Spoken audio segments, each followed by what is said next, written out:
As we continue with our lecture series. You get me twice today, and so this afternoon we're going to be talking about Alone in the Desert, Christian Monasticism in the Middle East.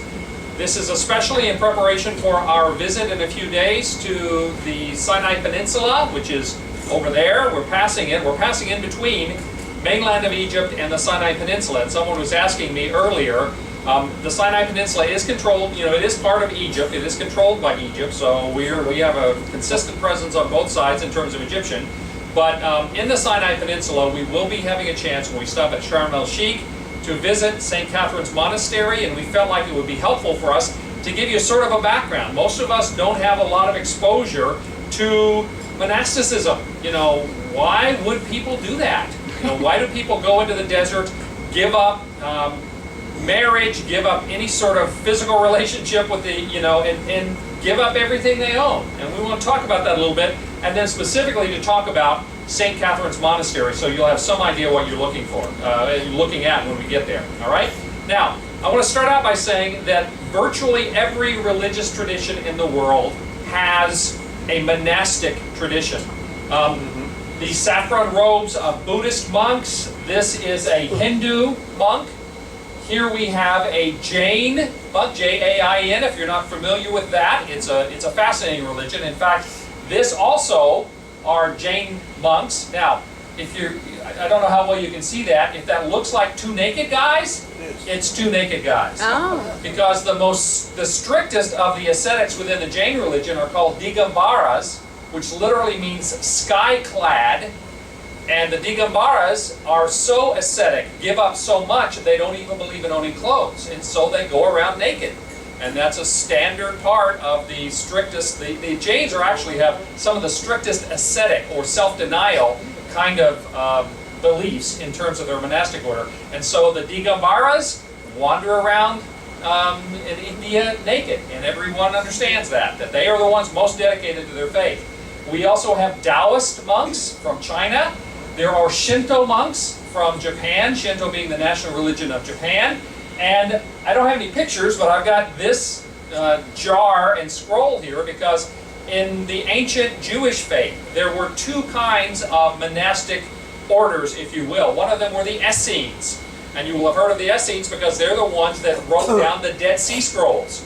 And they were found, of course, in the 1940s and into the early 50s because they found them in more than one place in the desert. And the dry is what preserved them. But the Essenes were an ascetic monastic community. And then also there was the rite or the order of the Nazarites. Now that's not Nazarene. Jesus was born in Nazareth, so he was a Nazarene. But the Nazarites were an ascetic order. They did not cut their hair. They didn't drink alcoholic beverages. They lived very simply, and the best example we have of that, there's several examples in the Old Testament, but is John the Baptist. John the Baptist, who lived out along the Jordan River, wore very simple clothes, ate honey and wild locusts, and was kind of a wild man. He was a follower of the ascetic order of the Nazarites, and so the Jewish faith also has that tradition. But one of the richest traditions for monastic life is within the Christian faith.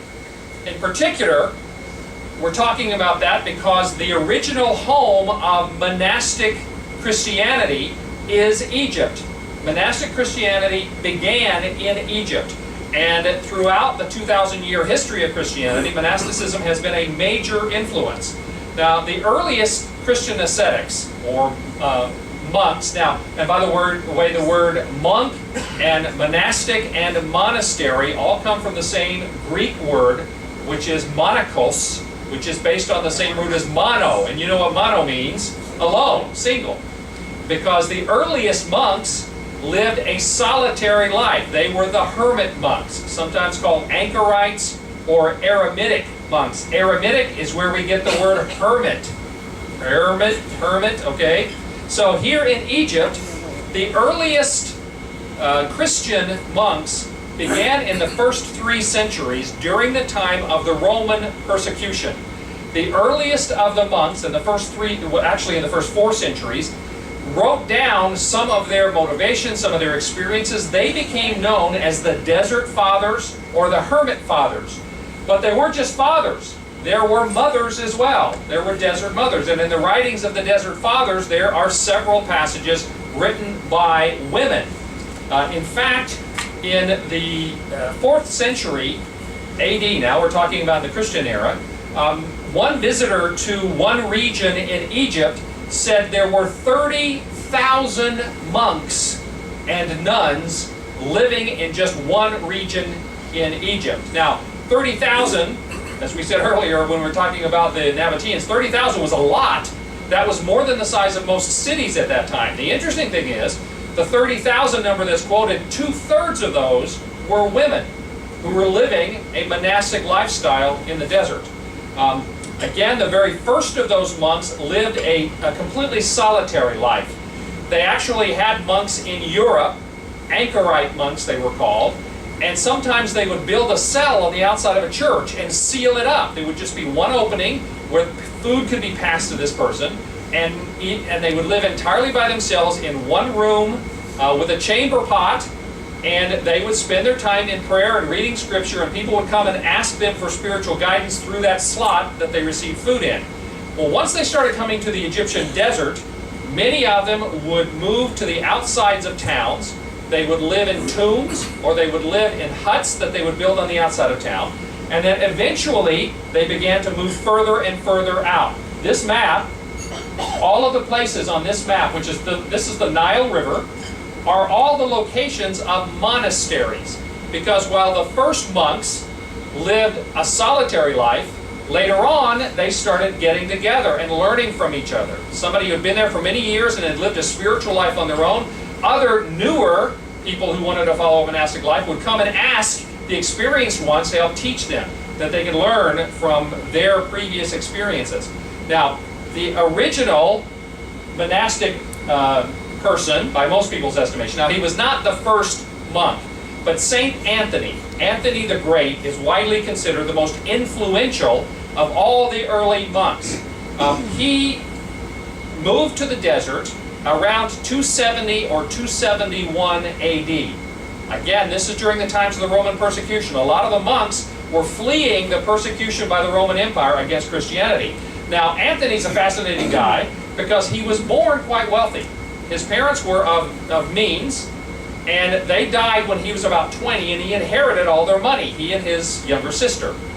Well, when he was in his 20s, he heard a sermon preached that quoted the passage where the rich young ruler came to Jesus and said, "What do I need to do to be saved?" And Jesus, knowing the motivation in this man's mind, said, "Sell all that you have, give it to the poor, and then come and follow me." And Anthony felt like that was being said just to him. And so he did exactly that. He sold everything he had. Initially, he left some money in an account to take care of his sister, and then later on, he decided God can take care of everything, and he even sold that part. I don't know what happened to his sister. Apparently, she got along all right. And Anthony moved to the desert. At first, he lived in tombs close to a town. Later on, he felt like that was still too close to people. When he was about 35 years old, Anthony moved out into the desert. He found an old fort that was abandoned. He sealed himself up in this fort, and he did not see another person's face for 20 years. People would come there, as I said, these other younger, less experienced monks would come there and sort of talk to him through the cracks in the door and ask his advice, and they developed sort of a community of people getting his advice through the cracks in the door, but not seeing him, and they would throw him food over the wall. He lived like that for 20 years. During that period of time, he suffered great temptation. The temptations of St. Anthony are a major theme in early Christian art, and have continued down through the centuries. There are many different versions of this. Apparently, the story is told that he was attacked by demons. The devil tempted him so much that it even physically affected him. He would be bruised and wounded for days after these spiritual attacks. Now, one of the reasons we know all these things about St. Anthony is because his life story, the life of St. Anthony, was written by St. Athanasius. Athanasius was one of the great early leaders in the church. He admired Anthony. He wrote his life story. Athanasius himself even spent some time as a monk. But he wanted people to know about this great spiritual man who had committed himself to spiritually serving God. Well, after 20 years of being locked up in this fort and people kept showing up and asking him for advice through the cracks in the doors and windows, he finally agreed that he would come out and help those people and set up a monastic group. And so he left and spent the next 6 years after leaving the fort setting up a monastery. That monastery today still exists. It is the world's oldest monastery. It's the Monastery del Mar Antonius, which is in Egypt. It's along the coast of the Red Sea. And that monastery has been responsible for, I think it's 12 popes have come out of that monastery. We'll talk about that in a couple of minutes. He lived until, according to the records that we have, until he was 105 years old. To everyone's astonishment, for instance, after 20 years in a fort without seeing anybody else and just eating whatever they threw over the wall, they expected he was going to be emaciated and in terrible shape. When he came out, he looked like he was way younger than he was. Apparently, he was in excellent health, despite the fact that he was spiritually tormented and all of that. So, St. Anthony became a great model for those who wish to follow a spiritual path in Christianity. Another man during that time as well was Paul of Thebes. This is not the Apostle Paul. Paul of Thebes, also an Egyptian. His life was written by St. Jerome, the same guy that translated the Bible into Latin. And the life of Paul of Thebes is another inspirational story about the monastic life. Both of them, Paul of Thebes and St. Anthony, started out, and their primary focus was solitary monastic life. It was only after many, many years of being bothered that Anthony finally agreed that he would set up a monastery to help others, but that was not his preference. The start of the monastic community movement, which is called Cenobitic monasteries. Cenobitic means common life, and that's the kind of, we have very few solitary or hermit monks anymore, or nuns. Most of them now live in monastic communities. That really began with a man named St. Pachomius, which was just slightly later, about the same time actually, but slightly later than St. Anthony. He comes along, and Pachomius had been in the Roman army. And in the Roman army, he had experienced what it was like to live in a barracks and to have a common cafeteria, common public use areas, to live in a barracks. And so he and his younger brother John, after the two of them living by themselves for a while, Pachomius said he heard God speak to him and said, "You're supposed to help people." And Pachomius' first response was, "I don't want to help people, I want to serve God." But he kept hearing what he thought was a vision, an angelic voice saying, "You need to help people." And so Pachomius created the first formal community life approach to monasticism. He wrote what's called a rule. He was one of the first people to write a rule or a set of directions for how to live a monastic life. This chart is actually taken from his descriptions. His rule included, here's what should be in a monastery. You need to have a common refectory to eat at. You need to have barracks or cells. And he designed the whole thing. From that time on, almost every monastery that has been built, and this is a huge one, this is Monte Cassino in Italy, have all basically followed the same strategy that Pachomius designed back in the late 200s and early 300s. So he was terrifically influential in terms of teaching them how to live together, what kind of facilities they needed, and also how they should live their lives in terms of what's called the office, the monastic office.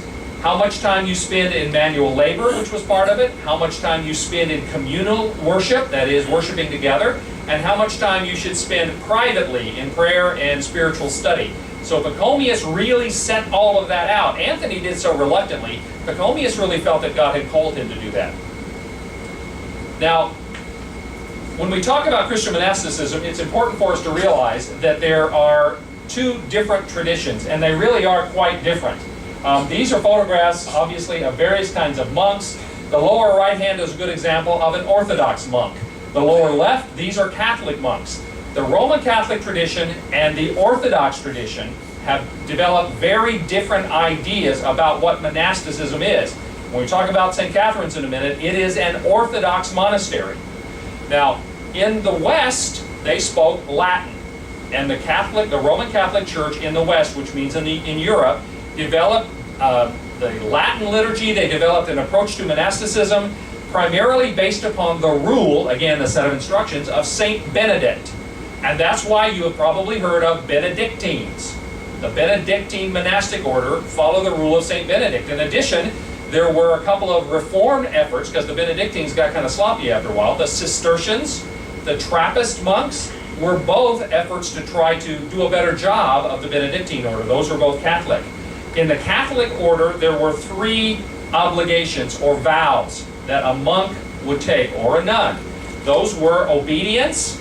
That first means obedience to Christ, but that was seen as being represented by obedience to the abbot or the head of the monastic order. So when they say obedience, they mean you obey the people who are over you in the monastic order. Secondly, poverty. That varied from order to order as to what they were allowed to have. Generally, the abbot would allow them to have, for instance, a pair of shoes or sandals, a robe, and perhaps a cloak, maybe some basic personal utensils, but generally it was a life of complete poverty and of chastity. You renounced marriage, you renounced any sort of sexual expression at all, in order to be, in effect, committing all of your energies and efforts toward your relationship with God. Now, it's also important to recognize there are 2 kinds of monks in the Western or Catholic tradition. One of them is a monk. A monk usually spent all of their time in a monastery praying.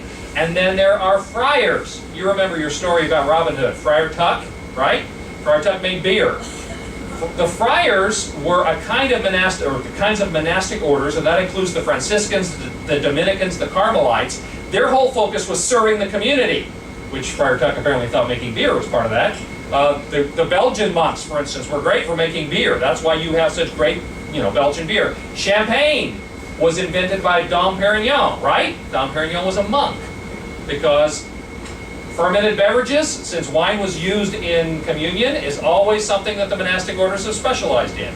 But the friars were oriented towards service and relationship to the communities. The monks in the Catholic tradition stayed pretty much in the monasteries and were not as involved in service. Now that's the Catholic side.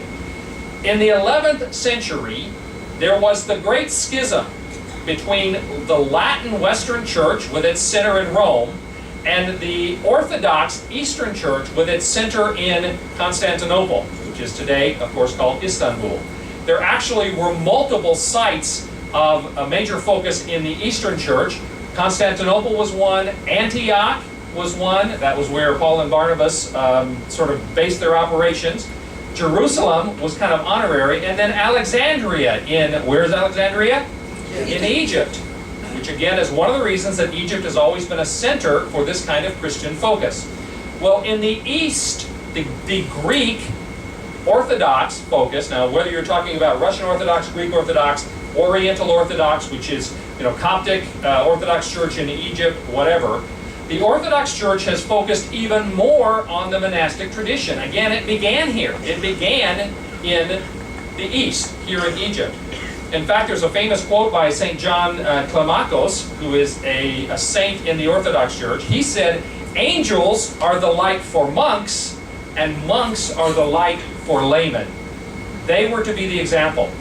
And in fact, the Orthodox Church has always said that they can evaluate the health of the Orthodox churches based upon the health of their monastic orders, their monks and nuns.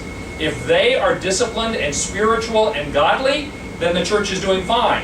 If they start slipping, they know they've got a problem. And so that's always been a focus for them. The Orthodox monasteries have not been as service-oriented for the most part. They still believed in caring for the poor and needy, but they were not organized in that way so much as the Western or Catholic monasteries were. The Orthodox monks have much more focused on what they call theosis, which means union with God. It is an entirely spiritual effort.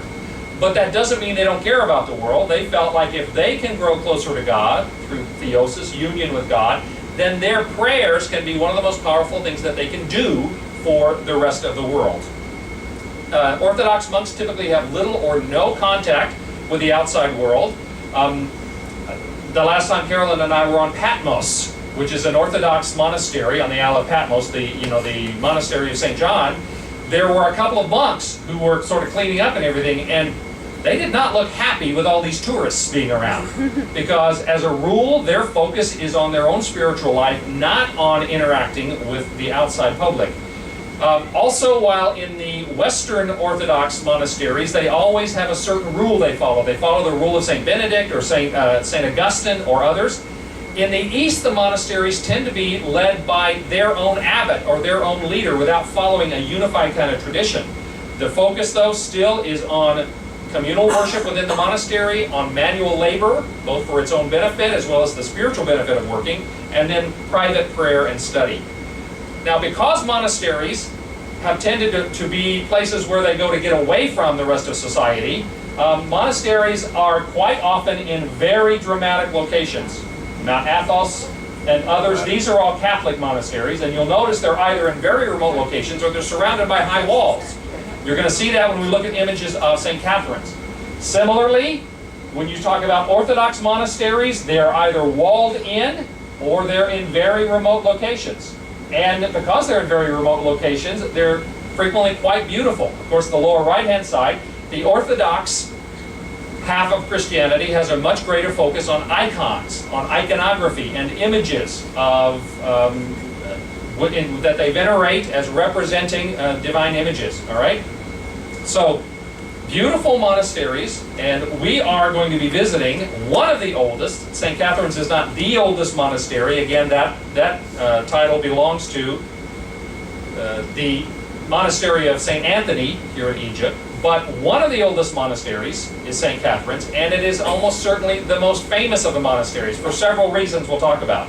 Before I get into St. Catherine's, I want to talk for just a minute about why would somebody do this? What was the motivation?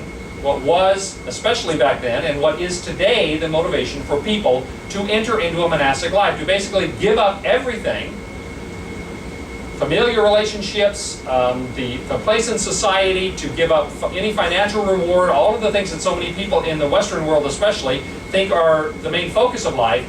They give these things up, so why would they do it? Well, the first reason is because people in monastic orders believe that they are following the example of Jesus. You remember, Jesus never married.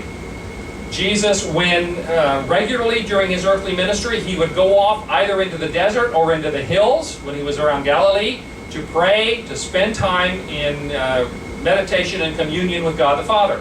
And so they feel they're following the model of Jesus. In addition to that, they're following the model of St. Paul, the greatest evangelist of the Christian church. St. Paul advised his readers when he was writing to the various churches that he planted, it's better for you not to marry so that you can focus all your attention on your spiritual life. Well, St. Paul believed, and he's very clear about this, that Jesus was going to come back any day now. You know, be ready by Tuesday because he could be here. That has not turned out to be the case, but Paul still said, focus on your spiritual life as being most important. We also have the example of St. John the Baptist. As I mentioned earlier, John the Baptist was a sort of extreme ascetic, wearing very rough clothing, eating just natural foods that he found, following the rite of the Nazarite. All of these major figures within Christianity set an example of wanting to follow a spiritual life to the exclusion of the usual things that we think of as being important or a natural part of what our Western world is. Now, again, a motivation for a lot of these people, in addition to following these examples, is that for the first 3 centuries, for just over 300 years of Christianity, the church was persecuted by, first by the Jewish authorities in Jerusalem, and later by the Roman authorities. And they understood this, the early Christians understood this as being an obvious example of Jesus' mandate that those who are going to come to the true faith will go through a narrow gate and very few will find it. And so they felt like by fleeing persecution, by focusing their life on the spiritual side, that they were part of those few who were finding the narrow gate. Now, in the early 300s, something very dramatic happened. And that is, Emperor Constantine defeated the other competitors, including Maxentius, who I'm going to mention in a minute, as having a responsibility for St. Catherine's Monastery.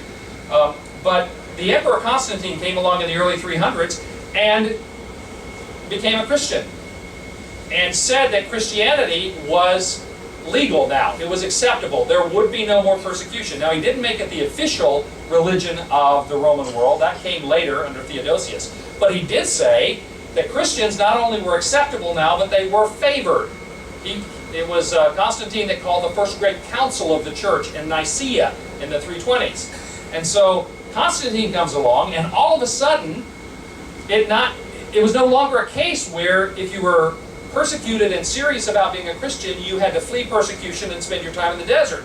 Thousands and thousands and thousands of people all of a sudden wanted to be Christian because now it was cool. It was acceptable. If you wanted to be part of the in crowd, then you followed this religion. As opposed to earlier where you had to make a sacrifice if you wanted to be a follower of Jesus.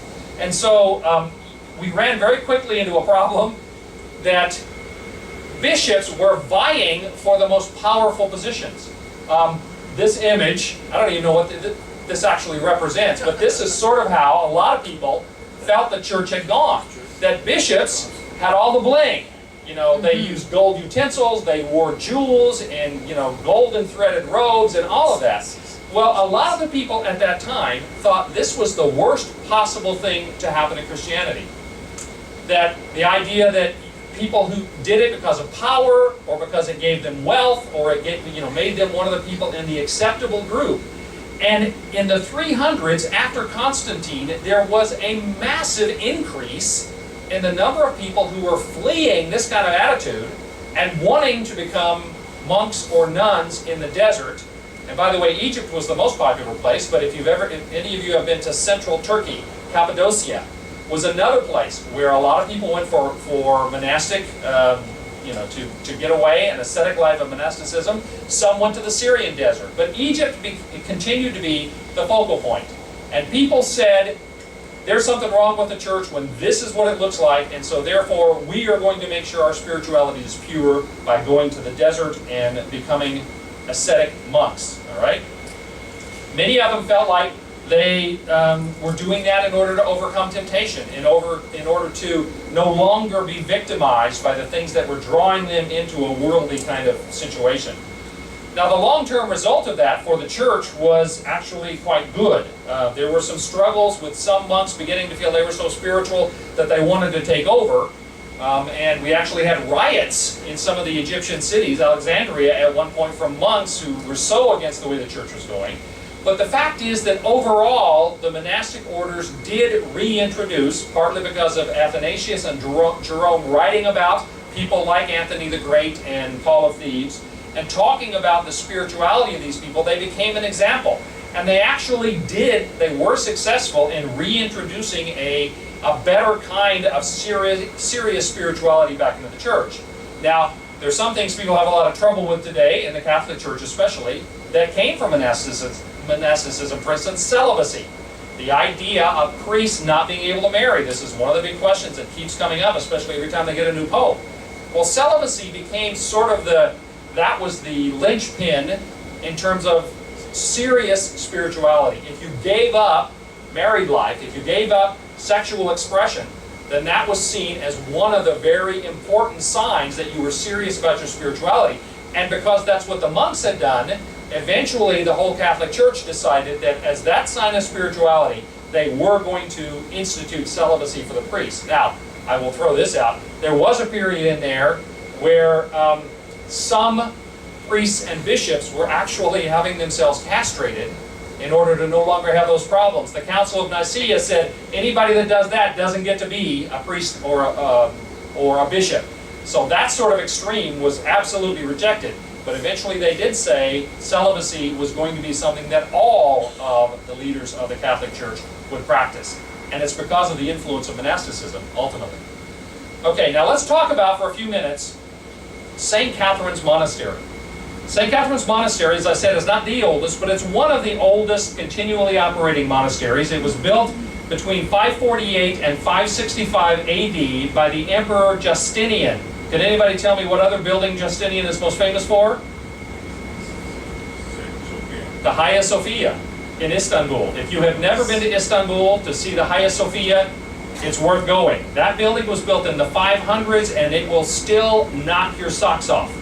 Now, for several centuries, it had been turned into a mosque after the Islamic forces conquered Istanbul, Constantinople, and turned it into Istanbul. But then in the 1920s, it was turned into a museum because Ataturk, in his effort to try to reform the Turkish nation and have better relations with the West, said having the most famous and largest church ever built at that time, in Christian church ever built, having that as a mosque is probably not going to do anything for relations with the West. So he made it a museum, which he hoped would be seen as kind of neutral. But it's an extraordinary building. Justinian, who built the Hagia Sophia, or had it built, is also the one who had St. Catherine's Monastery built in the 500s.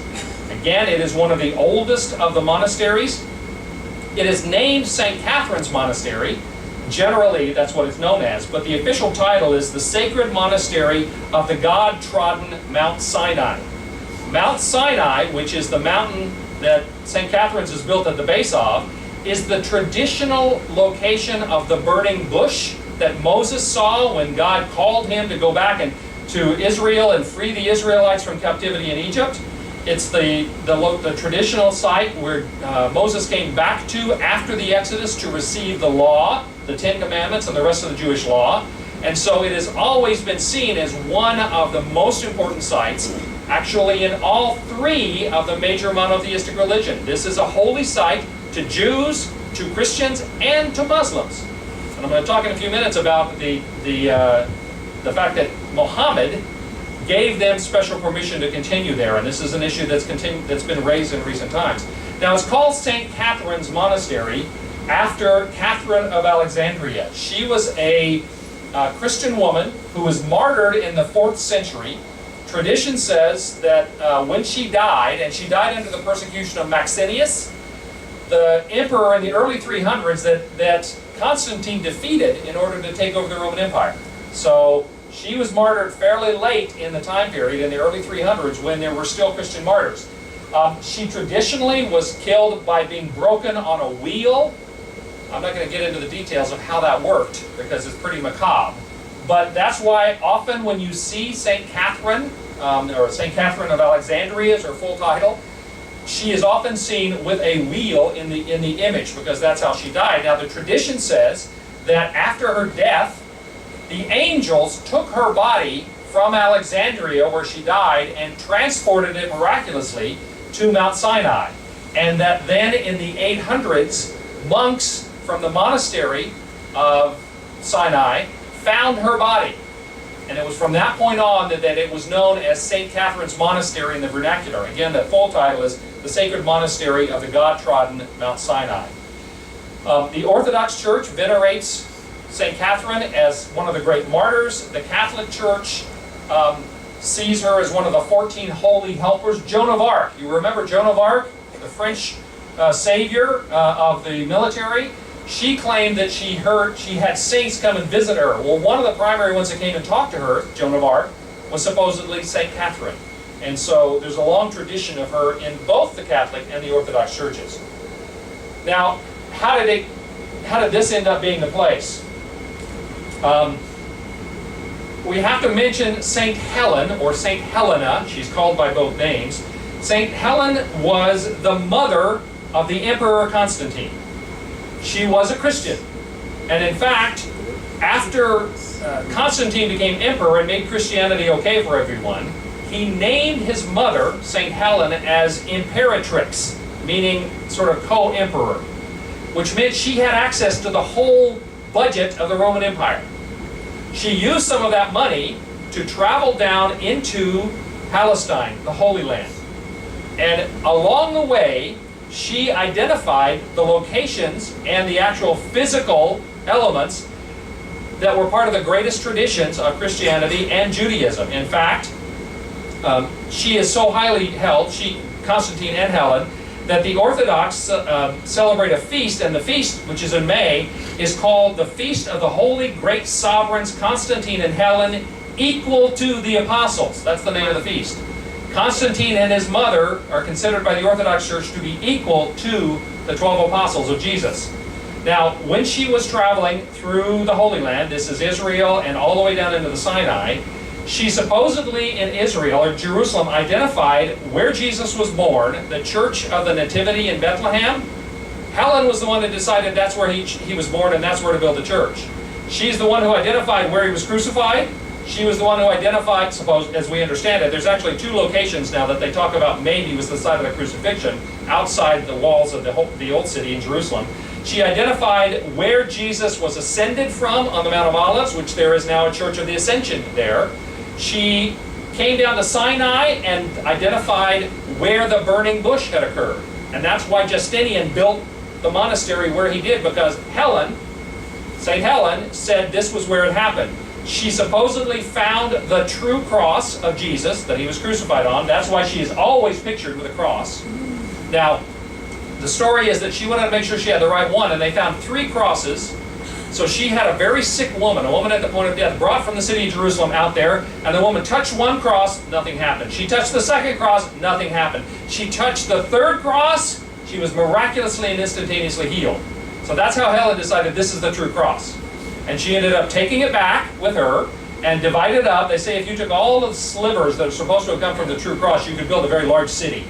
But the idea is they believe she found the true cross. She found the nails that Jesus was supposed to have been nailed to the cross with, and 2 of them she took back, and she had one of them embedded in her son's helmet and one in the bit of his horse's bridle to protect him in battle. In fact, to be honest, St. Helen is accused by many church historians as being the one that introduced this whole idolatry of artifacts kind of thing into the church. She identified other relics. She gathered up earth from the place where she said Jesus was crucified on Golgotha, had it taken back to the Vatican and spread in the Vatican gardens so that the blood of the martyrs would be as part of Rome, because she went to Rome even though she was living with her son in Constantinople. The claim was that she found the tunic of Jesus and the ropes that he had been tied to the cross with, and they're now in Cyprus. So this woman had a lot of influence. And one of the things she did was she identified that this was where the burning bush had occurred. This was where the law was given. And as a result of that, 200 years after she was there, Justinian had this monastery built. Now, there are a number of things about this monastery that are quite extraordinary. One of them is, if you go into the monastery, there is a king truss that holds up the roof. It is the oldest existing roof truss in the world. Gives you some idea of the age of this thing. As I said, this place is sacred to all 3 of the great monotheistic religions. You'll notice it's a fort, and that's because until the 20th century, not very long ago, no one was allowed in unless they were part of the monastery or part of the Orthodox Church. You can see that little box right there. It's kind of hard to see. The only way up until the 20th century you could get into the monastery would be by being lifted up on a seat by ropes to get in, because the only opening into the monastery was there. This thing continues to bother me. Was through that opening. Now that's not the case. In the 20th century they opened it up so that you don't have to be lifted up by ropes to get into the place. The Crusaders, when they were in the Sinai up until the late 1200s, they were so fascinated by this place, they went back to Europe and they started talking about it, and that started causing visitors to come. And so the monastery, like so many holy places, had the problem of having to deal with visitors. The church is part of Eastern Orthodoxy. That is the eastern half of the Christian faith. Catholicism in the West, Orthodoxy in the East. Protestantism is a little bit of everywhere. That came later. But interestingly enough, the church, the monastery is part of the Orthodox Church of Mount Sinai. It is its own branch of Orthodoxy, including a number of other Orthodox churches that are close by that are sort of descendant or dependency churches of this. They have their own archbishop, who is also the abbot of the monastery. And so while they are part of the Orthodox Eastern Church, they're an independent branch within that. And so they're not reliant upon authority from somewhere else. The monastery is famous for several other reasons. One are the manuscripts that are available there. This image is from the 6th chapter of the Gospel of Matthew of the Codex Sinaiticus. Back in 1844, a German explorer and investigator named Constantine von Tischendorf visited Sinai, went to the monastery, was allowed in, and as he was looking around, he discovered this codex. Now, a codex is like a book as opposed to a scroll. You know, it's made of folios that are often stitched together. This Codex Sinaiticus is from the 4th, it was written in the 4th century, which means it makes it one of the oldest Bibles we have. It's one of 4 great uncial codexes. Uncial means all capital letters. There are no, small letters in this. The 4 great uncial codexes are Codex Sinaiticus, Codex Vaticanus in the Vatican, Codex Alexandrinus, which was found in Alexandria, and the Codex Ephraemi Rescriptus, which I don't expect you to remember. But the point is, this is the most complete ancient Bible ever found. It is virtually all of the Bible. Whereas the Codex Vaticanus and Codex Alexandrinus, the other 2 major ones, are only partials. This is probably a few years newer than Vaticanus and Alexandrinus, for instance, but it is complete. And it was revolutionary when they discovered this in the 1800s. I was having a conversation with Hans the other night about Bible translation. The King James Bible is beautiful, but it's not a very good translation because we have things like this that was found in the mid-1800s that are much more ancient than the earlier documents that were used in doing translations of the Bible. It is critically important. This is probably the most important ancient document ever found. Then in the late 1800s, they found what's called the Syriac Sinaiticus, which is a palimpsest. That means that it was on a parchment that had been written on and then scraped off and something else written over it. Well, they have techniques now using, very complicated X-ray technology and things like that. They've been able to identify that that is a Syriac version, and a portion of the Bible that is even older than Sinaiticus. This is written in, as you can see, in Greek. I'm sure you all read Greek, right? Mm-hmm. This is a Greek language. So this codex is extraordinarily valuable. Perhaps certainly one of the most valuable ancient biblical texts ever found, and they found it here. In fact, they continue to find various fragments like that. As late as 2009, they found another piece of it that was missing. It was almost complete, but there were a few pieces missing. They're still finding aspects of this in the library at the monastery.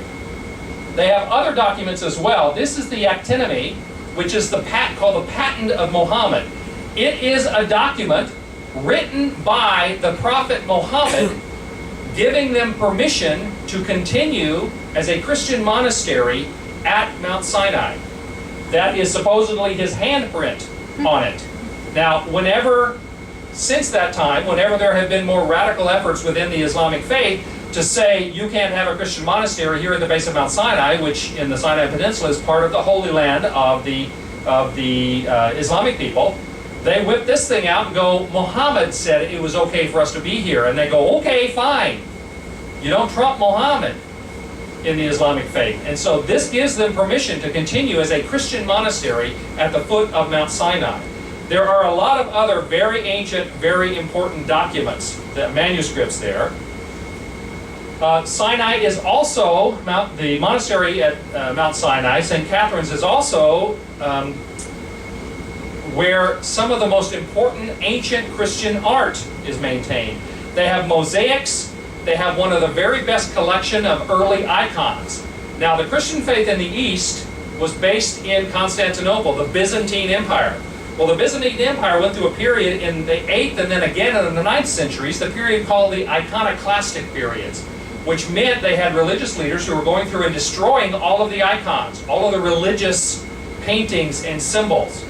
Well, St. Catherine's was all the way down in Sinai, and they didn't get down there, which means in the rest of the Orthodox churches, there are no or very few very, very old icons. But here in St. Catherine's, they have icons that go all the way back to the 5th century. So very early. Again, the place was built in the 500s. So they have very old icons. Some of them are encaustic icons. This one here looks like it's sort of drippy. That's because it's encaustic. One technique that they would use for icons in ancient times was to take beeswax and color the beeswax with pigments and then apply the beeswax to often wood or other materials in order to create icons. And so they have some of the best examples of encaustic ancient icons anywhere. Other liturgical objects like chalices, reliquaries intended to hold the bones of saints, extraordinary pieces of art. And again, one of the largest icon collections in the world. There are second only, in terms of manuscripts and certain kinds of the icons, they're second only to the Vatican itself and the Vatican libraries in that regard. And some kinds, like the Crusade icons, there's a unique style of icon that was popular during the Crusades. They have virtually the only significant collection of Crusade icons. So very, very significant artwork there as well. Somebody asked me today, would we have an opportunity when we visit there to go into the chapel? The answer is yes. I found out.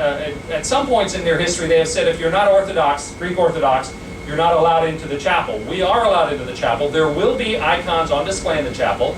There is also a museum where there will be icons on display. Now, they don't have guides in the chapel, in the church. You're on your own, but there will be a lot of things for you to see in there. Otherwise, we will have guides on all of this.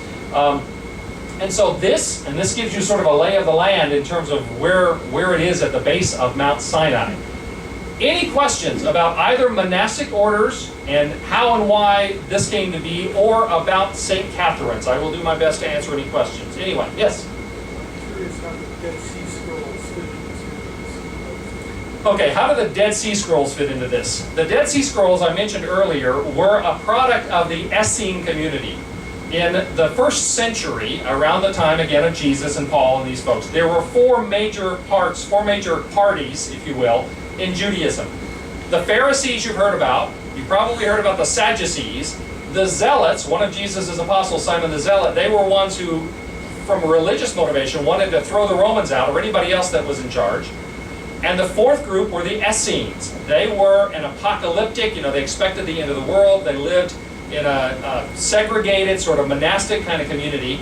Well, the Dead Sea Scrolls there are two types of Dead Sea Scrolls. Part of them are the Hebrew Bible. And some of it, for instance, the book of Isaiah, they have virtually the whole book of Isaiah, which is one of the long books, and portions of virtually all of the rest of the Hebrew Bible, what the Christians would call the Old Testament. So portions of all that. Plus there are other Essene writings. The leader of the Essene community was called the Teacher of Righteousness. And so they have materials about the Essene beliefs there as well. These were found in Dag Hammadi, in a remote, dry part of the desert, in the 1940s and into the 1950s. You may have heard the story. Apparently a shepherd boy was following one of his sheep and he threw a rock at it and it went into a hole, which turned out to be a cave, and he heard pottery break when he threw this rock at his, part of his herd. So he went to find out what that was, and it turns out that his rock had inadvertently hit a jar, a clay jar, in which was sealed some of these documents. Well, they started looking in these caves, and they found in a number of caves, and over several years, this treasure trove of documents. But, again, these are only the Hebrew book, the Hebrew Bible, the Old Testament. Whereas when we talk about Codex Sinaiticus, and those were terrifically valuable in the 1940s and 50s, late 40s and 50s, they're still being used because those were from the very earliest time of the Christian faith. And so when they're trying to verify Old Testament documents or Hebrew Bible documents, the Dead Sea Scrolls are very, very valuable. There have been struggles over the years because the people who had responsibility for them didn't release them to other scholars for a long, long time. And so that's been difficult. But the thing about the Codex Sinaiticus, for instance, is that not only is the Hebrew Bible, the Old Testament, but it's the New Testament as well. And when we say that it's from the 4th century, that means it's one of the oldest original documents that is a version of the New Testament. Yes? With all the celibacy, how did they perpetuate the race? With all the celibacy, how did they perpetuate the race? Talk about the Shaker community. They were celibate and they're not here anymore. Well, the thing about the monks is that there were people who were actively desirous to be part of this, to become part of the monastic order. So they didn't have baby monks, but they had new people coming in, and that's still the case. People who come in who would join the order. And it wasn't easy. It's not like the doors were thrown open. For instance, Pachomius, He set it up so that when somebody came to one of their monasteries to try to become a member, they were left outside the gate for 2 or 3 or 4 days before anybody responded to them. Because they wanted to know, 1, they're serious, 2, they're going to be obedient. When we say, you wait, then you wait. Once they came in, and from this point on, it's true for all of the monastic orders, they enter a time as a postulate, which means they're not part of the monastic community yet, but they live there, they're expected to work, and then after a period of time, there's an agreement between the postulate and the people in authority, the abbot or whoever's in charge, that yes, you seem to have a call to this, because this was seen as a divine call. You had to be called of God to live this lifestyle. If they, as a postulate, if they were seen as being appropriate and they wanted to, then they would become a novice. A novice was sort of a junior monk. That's where we get the word novice. Somebody who's new to something. Well, the novice, they would be a novice for 6 to 12 months, as much as a year. And then again, if there was agreement, they would take temporary vows as a monk or nun. After a period of time, to be determined by the abbot, the person in charge, they would then go from temporary vows to permanent vows. And so they had lots of chances to leave. When they were a postulate or a novice, they could still say, I've decided that this isn't God's call on my life, and I'm going to go. And there were no hard feelings about that. Once they accepted permanent orders, they were expected to live there the rest of their life, to renounce the outside world, and to then be buried on the property. Part of the idea of obedience was you were obedient to the call God has given you. If you go so far as to accept permanent orders, okay, that you take the permanent vows. But again, they had a lot of people who were willing to do that, because people who took their spirituality seriously felt like outside the monasteries, especially in the 300s and 400s, that things were so messed up in the church at that time that they felt like that if you're really serious about your spirituality, this is the place to be, the thing to do. That's hard for us to understand nowadays. Yes? How many monks are there now? How many monks are there now? I don't have a number. I don't know the answer to that, but we'll find out in 3 days. Okay? Perhaps I can find out. Yes? I'm sorry, I can't hear you. What's that?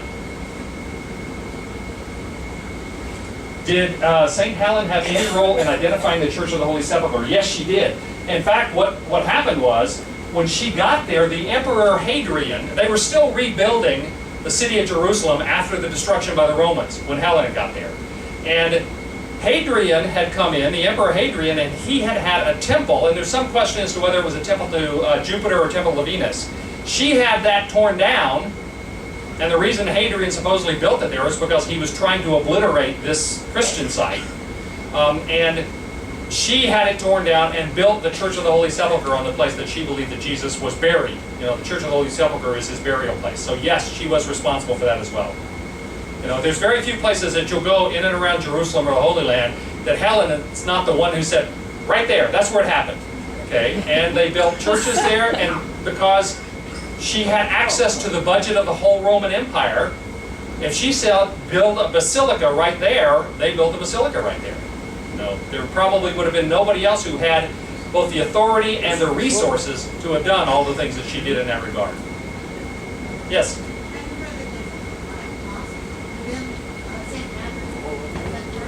Okay. That's true. During the Fatimid period, and if you're going to still be on board and you hear my talk about Islam, what you need to know, the fourth caliphate of Islam, the caliph is a successor, meaning the ones who were successors to Muhammad. The fourth official caliphate was the Fatimid caliphate, which was Shia as opposed to Sunni. And if you don't know what that means, you're going to know when we finish the class in a few days. And they built a mosque inside the monastery, but they built it wrong. It's faced in the wrong direction. And because part of Islamic worship is you have to be able to face toward Mecca, the holy city, because the Fatimid mosque inside the monastery is oriented in the wrong direction, it has never been used for Islamic worship. Huh. But it's still there. Okay? Any other questions? If I can be yes? What's that? Well, yeah, the translation of the Sinaiticus is the Bible, and I recommend the New International Version myself, because that is simply the Bible we have. I mean, the Bible, the modern translations have used this document and others. Now, if you're interested in seeing these things, all of them have been digitally recorded, and you can look them up online. If you go online and you look up Codex Sinaiticus, you can actually see what it looks like. Much of the Dead Sea Scrolls have been digitized and available online. The Patent of Muhammad, the Actinament, is available online. So you can see what it looks like and zoom in and the whole thing. That's been one way that they've been very modern in terms of making that stuff available to scholars and people who are interested, rather than have to trot it out physically every time, because obviously these things, become quite fragile over time. Yes, another question? Somebody have a hand up over here? Thank you all. Oh, yes? Well, the Greek Orthodox, and they have so many symbols, and so many when they have their Right. services. The iconography. Is that what you mean? I mean, the icons, the images? The icons and Yes. all of that stuff. How does that differ with the Catholic has their way of doing it? Greeks have their, but are they all? Well, the Orthodox Church, again, they went through 2 periods of iconoclasm where they said, we're not going to use icons. They are seen, and people in the West, Catholics and Protestants, have trouble understanding this. They do not worship icons. They see icons as simply ways to focus your attention on the things of God and the great people of God. So they're seen as a focus to worship. They are not themselves worshipped or venerated in any more significant way. Now, the Catholic Church has always been much more fearful of the kinds of things, and Protestants even more so.